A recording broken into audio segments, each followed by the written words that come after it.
This is my new Kohler Flipside shower head. It's the main spray setting. And it just spins, and there's one of the side ones.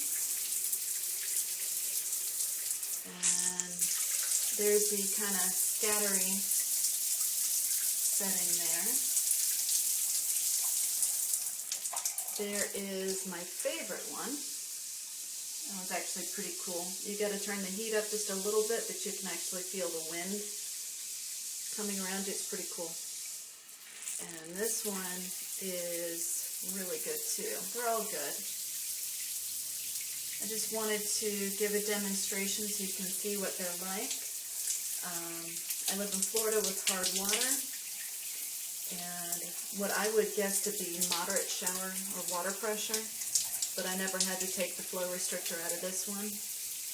It works just fine. Really good pressure, functioned really well. Could have been easier to put up. Not that they're really all that hard. But when you're shopping for these things, you never really know from the picture what they're going to be like. And, you know, without being able to try them out, I was a little leery to spend this much money for one. But it turned out to be a good bet. I got this set at faucetdirect.com. with the shower arm and the shower head in the brushed nickel. I spent $134. Free shipping, no problems. It's a really good company. But it's pretty cool. You can get a good range in this before it flips over. And it looks pretty cool too.